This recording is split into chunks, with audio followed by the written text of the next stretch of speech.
fourth leaf stage is the first time you did anything to the field. Yeah, we're a little behind. It's never good when you're starting to pop the corn in half. So we're kind of worried about it and everything else, but it worked. We made it happen, and we applied it pretty good. I want to backtrack. Just sorry, Leighton. I want to backtrack. Why did you believe Leighton could do this?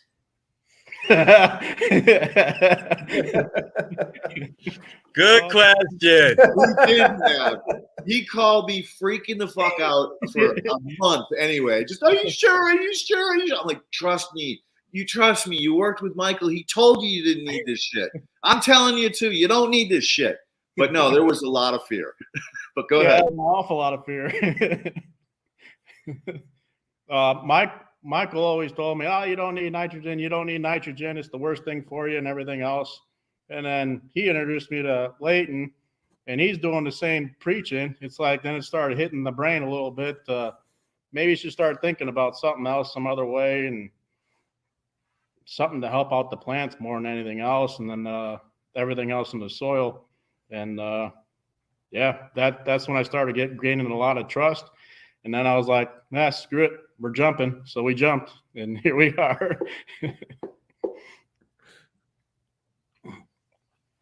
All right, Keith, go ahead. You had something important. Yeah, so we keep making the comment we don't need nitrogen. We need nitrogen. Plants need nitrogen. It's a matter of where they get their nitrogen from. So when you have the healthy soil, and Kyle has a buildup of nitrogen in his fields, like a lot of farmers that are conventional farmers have, the biology helps break it down. The biology helps consume it and make it more accessible to the plants. Our Fish Brew Bold product and the trifecta were tested by the Soil Food Web Lab, and it generates 250 pounds of nitrogen over a 90-day period of time per acre. Per acre. Based on the biology that's in the container that you receive. There is protozoa in there eating bacteria that are nitrogen fixers. All of our aquaculture facilities have bacteria in it that fix nitrogen. It's the whole premise behind a research system. Like Leighton was saying, you have certain bacteria that you actually try to grow. We actually boost some of our systems. We actually start them with ammonium chloride because we don't have fish in them yet. We have to give them some kind of ammonia to get the bacteria going. So we know that the varieties of the different Nitrosomonas and Nitrobacter, and then the other 3,500 other bacteria we have in our system, will convert and consume nitrogen and make it available to the plants when the protozoa consumes that carbohydrate and releases that nitrogen at the root of the plant. And I think that was the key to looking at our soil samples. Depending on where you take that soil sample, if you're not taking it at the root of the plant in July when that corn is growing, that's where your biology should be. It should be at the root of the plant and correct me if I'm wrong, because you guys are the scientists, but correct me if I'm wrong. Those plants are producing hormones and sugars, and that's where those bacteria and fungi want to be.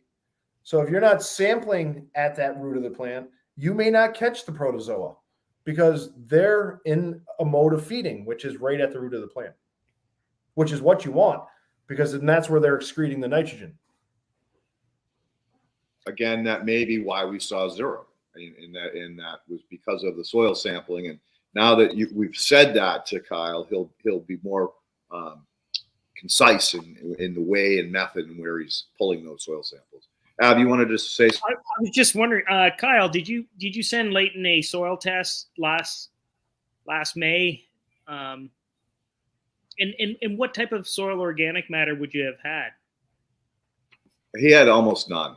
And again, so Keith, where is this nitrogen coming from? Because you know, I'm picturing Illinois, corn soy country, and they probably have soil organic matter less than 2%, and Leighton makes it sound it might be less than 1%.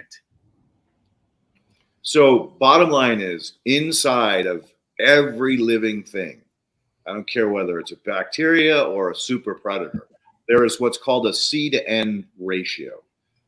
It's higher in organisms that are more advanced, and it's lower in organisms that are less advanced. So in a bacteria, there is one carbon and there's one nitrogen, and then there's what's called the pantry.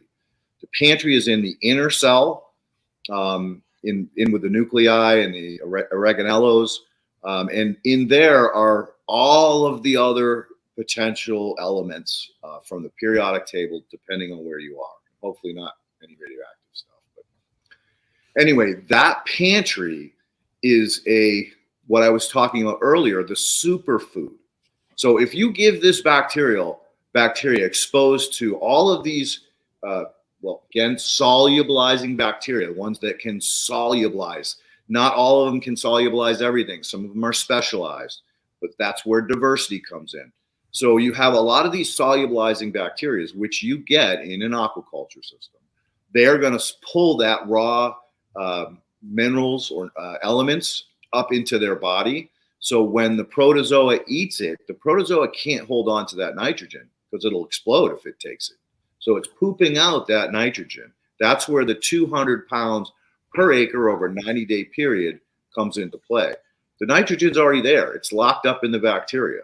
So every bacteria consumed is one tiny part of nitrogen, free. And our product's coming with those bacteria in it. So it's not like they're finding the bacteria. It has to be in the soil. And as we saw, Kyle had a high level of bacteria in his soil that were locking up potentially some of that nitrogen. Without the protozoa there to release it. Yeah, it's tied up. And same with the nematodes too.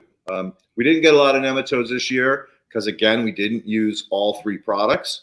This year, he's going to have compost. He's already got the worm castings, and he's going to be buying a ton of trifecta from Keith. So we're really going to have what I want to call a model year in year two. We're going to have 200 acres that's already been prepped. We still had a $500,000 or almost a little under half of what we put in soil play last year. It's already there, ready to go. And we have a brand new 300 acres that has not been touched. So again, just keep up with us. This time next year, we're going to provide a shit ton more data on how well this worked, because we are going to have the time to really do it the way we want to do it.